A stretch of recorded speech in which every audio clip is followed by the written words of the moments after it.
Hey, how's it going, guys? So we're back. I'm back, and let's just continue with our guide. And yeah, I think this one's a long one, guys. So I'm just gonna start reading, and then I'll try to break it down because I've noticed sometimes we run out of time, so I don't want that to happen, like in a previous video. Okay, so introduction, my friends. Let's continue with this cold approach series. In the previous weeks, we talked about overcoming approach anxiety, getting an awesome outfit that will raise your SMB, and what to say during the first 5 minutes, as well as what to say during the last 5 minutes of the interaction. Last time we went on how to get the girl to meet you. I would say always do that 2 strategies. So this is like a brief recap I wanted to add here, guys. Where you get to pick the 2 venues, either Starbucks or Jana use. Then 2 days, either Friday or Saturday, and then 2 times, either 4 or 6 p.m.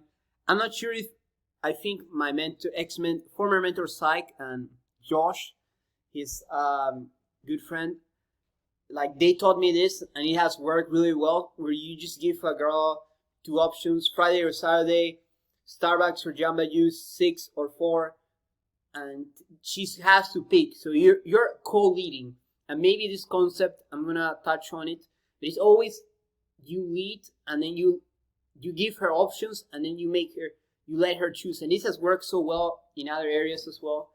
For instance, when I watched a movie with this girl,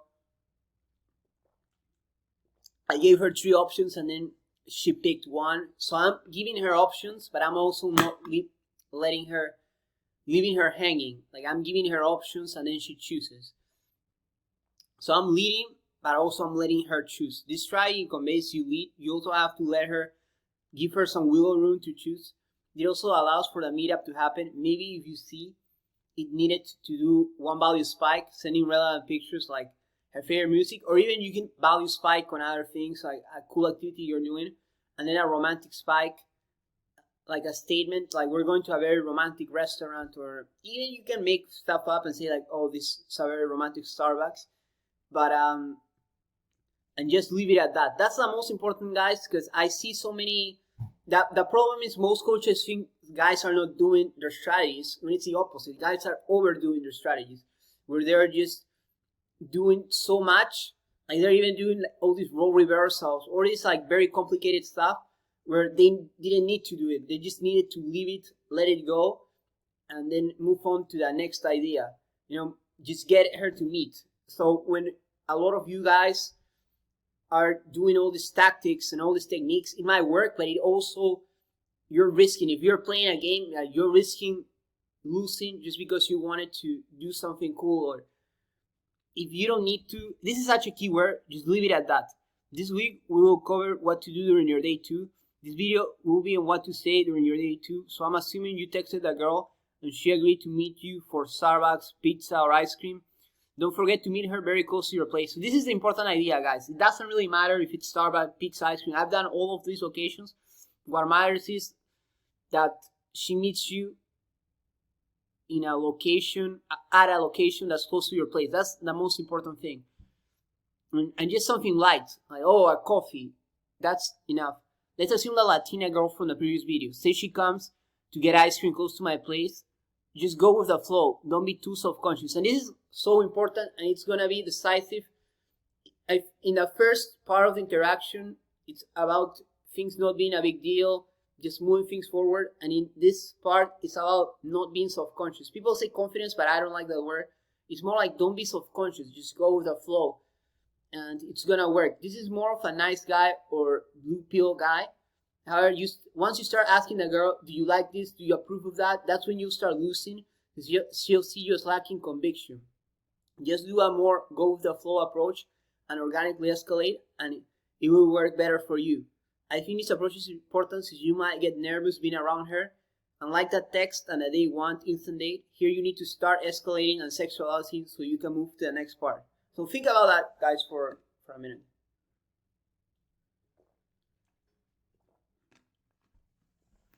So in the day 1 and in the texting and even the instant date, you can get away with just doing commonalities or just vibing as well. That's another term. It just means just having a good time. But once you're on the date, you have to show yourself as a bit more sexual. And most coaches will criticize my method and say, dude, you should have done that since the beginning. but not really. You know, like some girls just need like warm up. Like Mystery said, like such a key term. It's a knob, not a switch on and off. Sometimes I just start like getting that pressure on and started like doing a bit more sexual stuff once I'm on that day too. And the girl knows it in a way, like she's okay. I mean, why would she be meeting me otherwise, you know? So just go with the flow, organically escalate. This approach is just important because you do need to start moving things forward. So let's continue, guys. And this is another theory I came up with. It's not super complex. Like some guys are like, oh, this is complex. But it's the idea that you want to get rid of the barriers or fences that are separating you guys. That's why the Stranger Things picture, because you see the two characters, I think it's Nancy and Jonathan, they're sitting sideways, side by side. And this is so important. Sitting arrangement. This is a key that many coaches never talk about. I've never heard a coach talk about, by the way. I learned this strategy from my girlfriend. She wanted to sit next to me as opposed to in front of me.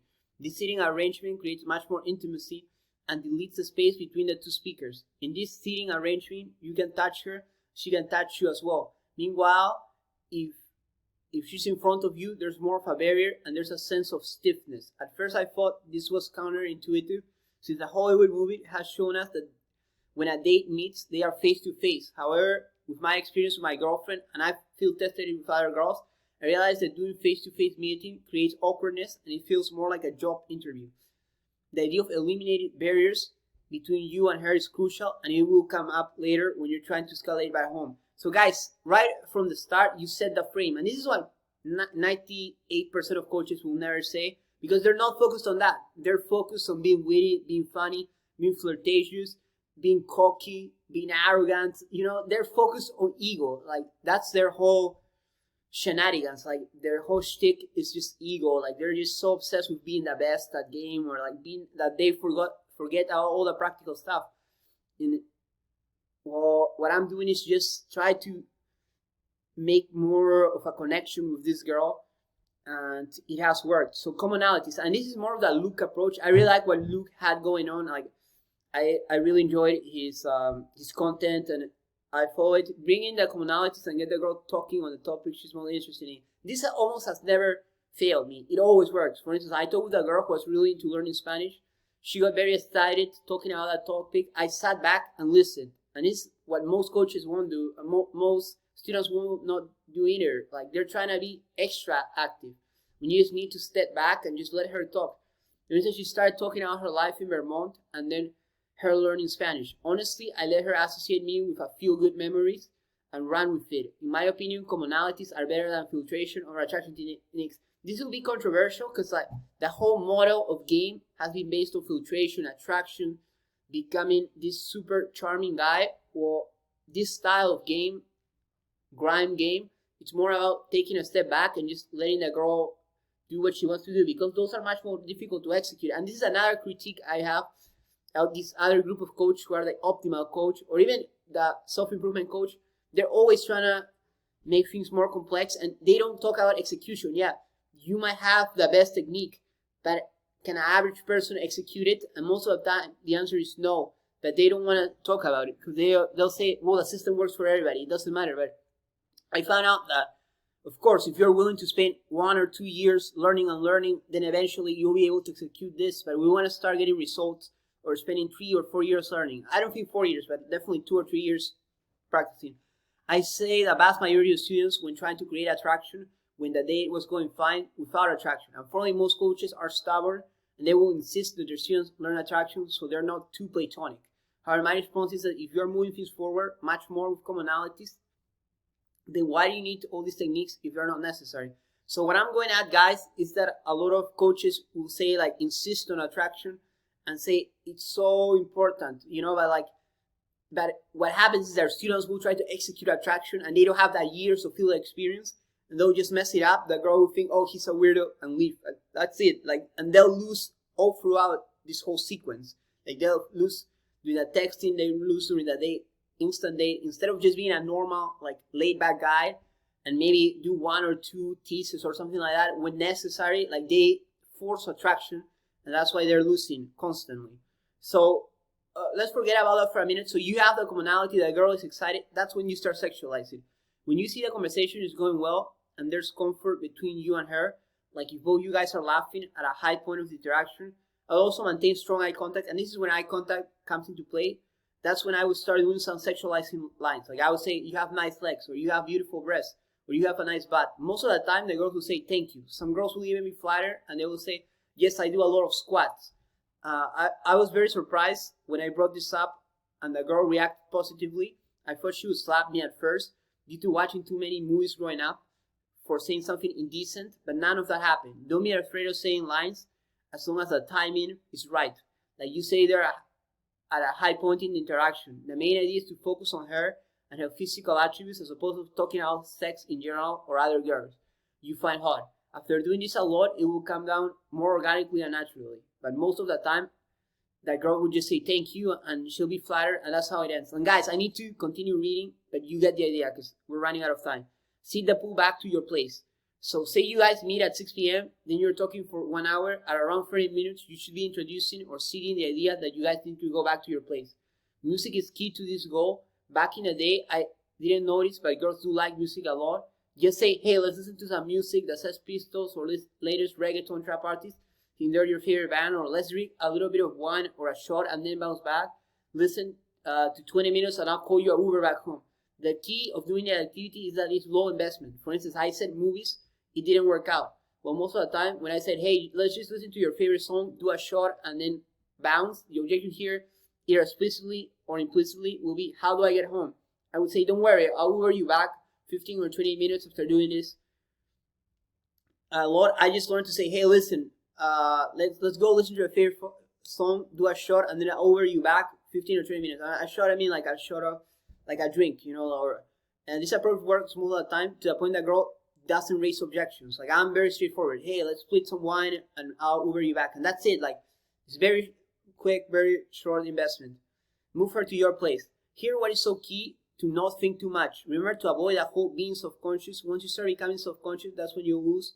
For instance, I used to say, well, if you don't want, then you shouldn't come. Otherwise, don't do it. Or weird stuff like that. Since I got nervous, once I did many times, hey, let's go grab a drink, 15, 20 minutes, and I'll Uber you home. It worked most of the time. I would say 70% of the time it just worked. While writing this guide, I realized that whole barrier theory, where you should not create barriers between a girl and you. For instance, instead of moving her to my living room, I move her straight to my bedroom and start listening to music there. I'll go in depth with this point in the next video. So after a while, and if you pick your location correctly, this will run smoothly. Where I don't consciously, I can do it unconsciously and it can get dates back to my place. I think the farthest part is escalating at my place. But writing this guide, I realized that what I need is to apply the main principle, which is not to build barriers between her and myself. Get myself and her more at ease. So guys, we have 12 minutes. I want to go back to this. So sexualize, right? Like just do it organically and it'll work for you. And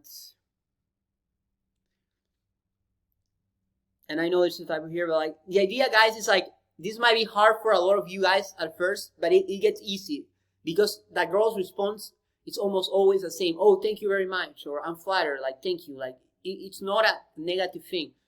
Well, like she might say, and this was really hard for me at first, but I realized that it's just so intuitive at a certain point that the girl always says, oh, thank you, you know, as long as you don't do it weird or creepy, it'll work. And how not to do it, you can just backtrack and say like, oh, sorry, I just think you're really attractive. If she says anything bad, but honestly, based on the field test, like 90% of the time, that girls will say, not 90%, but like 70% of the time, she'll be like, oh, thank you so much.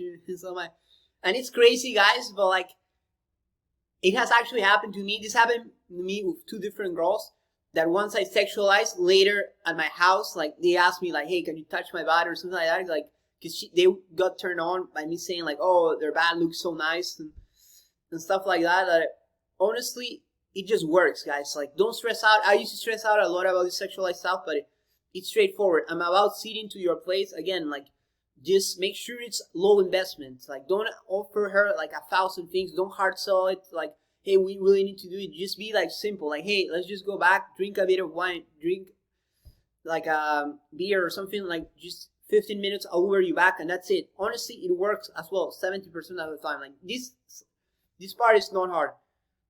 like what the next video is the hardest part. I'll see you guys. Like, comment, subscribe. Take care.